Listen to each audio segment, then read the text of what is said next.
It's Movie Time is produced by John DeSando. Listen to shows and read reviews online at WCBE.org.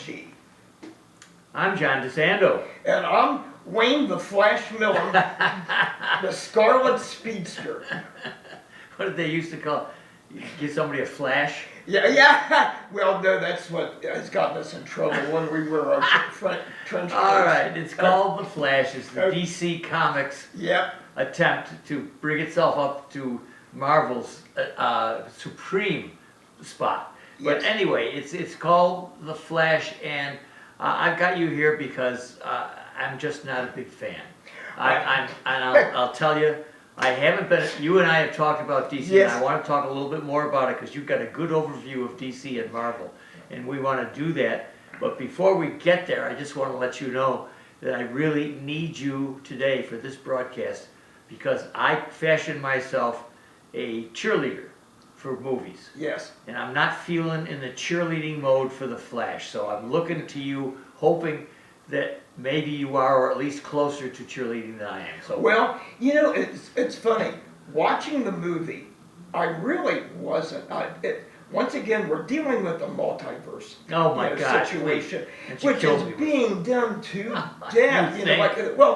That animated Spideyverse movie that's out right now, dealing with that. And of course, we have the multiverse with a number of Spideys in the recent one.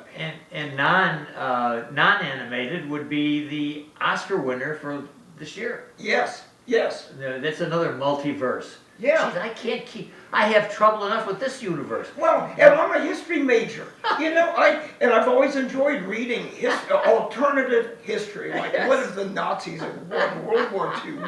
Or the South had won the Civil War? What would our world look like? But here, John, this is... I wasn't much of a fan, and until I started reading maybe some reviews, but also reading some backstory. And James, I think it's for Gunn, who I think directed Guardians of the Galaxy, which I really, enjoyed that movie. Was Gunn coming back? What's the deal? Snyder's gone. Well, he's Gunn is, in fact, he's going to be doing one, and there's a slate of DC movies, coming up. Rebooting some with new actors.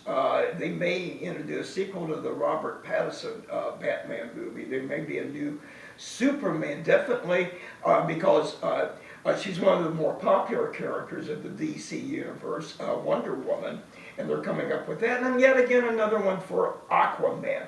And wouldn't you know it, we see all those characters in this movie, John. And that's another problem for me. That's just too many of them appearing. And you even have doubles. Well, I know this is a doppelganger movie because you have our Flash, our Barry, who has his younger self, who is a goofball. Yeah. And I get that, and that's confusing enough. Then I got two Batman.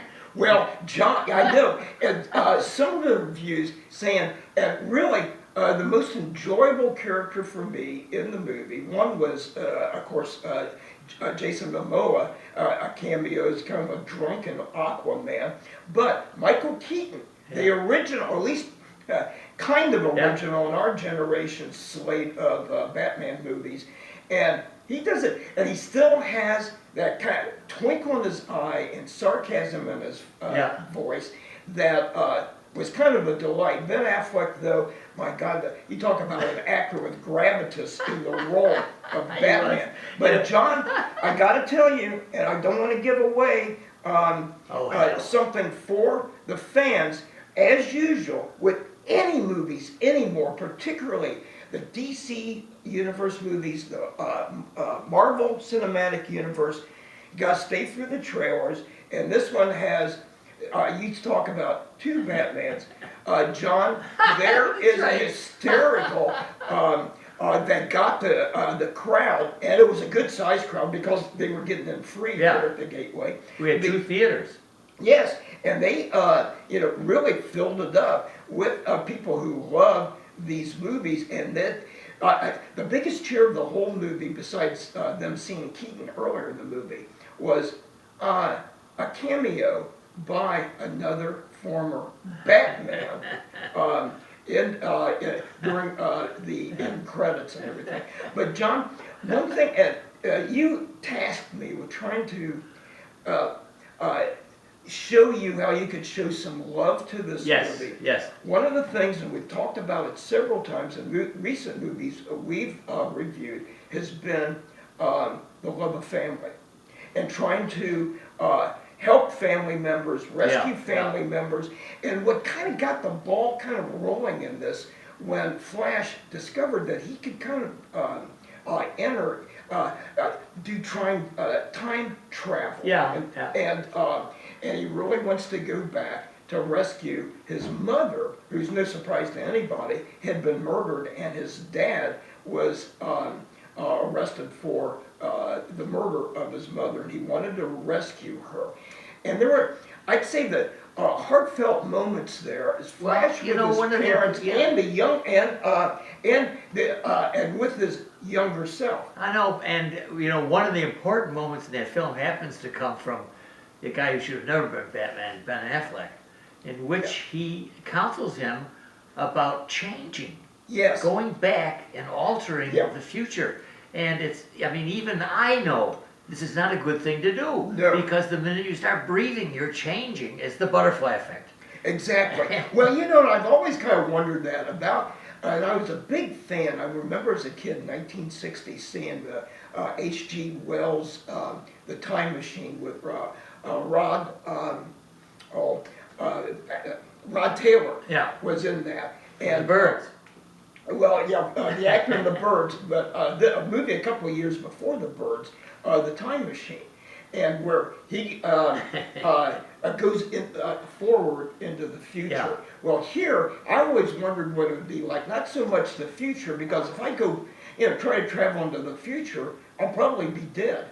But I've always kind of thought about certain loves in my life, what I could do if I could go back in time and make a different decision, with one particular young lady when I was in college that could have been one. I know more than one that's from your past that comes to the present. Yes, all the time. Seems to occupy your imagination for that week or that day. Yeah, it does. But enough about me. But like Affleck's Batman tells Barry's Flash, you've got, because he's saying, I could right or wrong, I could do something good. And Batman said, but you could also destroy everything. And he creates that ripple in time. And once again, a great character actor, Michael Shannon, reappears. His character, General Zod, was killed off. But once again, you had mentioned this, and I will say, here's the point. Not enough of Michael Shannon. Yes. You can't keep peppering these stories with all these great actors and characters and leave us. Gal Gadot is Wonder Woman. I'd love to have seen more of her. Maybe even the drunk. We know after seeing Jason Momoa in the latest Fast and Furious movie that he could chew up the screen. And here I'd like to have seen more of him because he was doing a really good comic turn. And you're so right about the family theme. It's been working in all of these heroic movies and probably even not superhero movies. And one of the ones that really works for me is whenever you start talking about Bruce Wayne's past and his parents. Yes. That's a heavy duty, and that comes back again on this one, and that reinforces your notion that these guys can't let go how powerful the family unit is. And particularly if the family unit had faced a real trauma. And another character in this I would like to have seen more of, Batman's main ally, Alfred. And here, played by Jeremy Irons. And I'd like to see more of Jeremy Irons as Alfred in this one too. But the other favorite character of mine in this, I'd like to see more of, and I think they're planning like a standalone movie for her. Supergirl. Yes, isn't she cute? She was she's your kind of lady. She is. Yes. All right, now we have much to talk about in back talk, and we will. right now, I'd like to kind of close by saying, although I haven't been that positive, I certainly listening to you, I always get a little bit more stoked because you do get enthusiastic about it. But one of the things I have to say I truly admire is the visual. Oh, yes. The color is, Yes. you know, if you're into colors, you got it here. Almost psychedelic, where, Yeah. as Flash is speeding his way through time and universes, whatever, Yeah. that it does a good job. Also, the other thing, they had a fantastic kind of a car chase scene with Batman on his motorcycle, which I was really His giant tires. very cool. I know. Yes. All right, Wayne All right. Miller, it's The Flash. What do you recommend? I would recommend, I think people who are more well versed. I'm not very well versed. Kind of like how for the Marvel movies, I didn't see a couple of those Avengers films, and I really feel kind of left out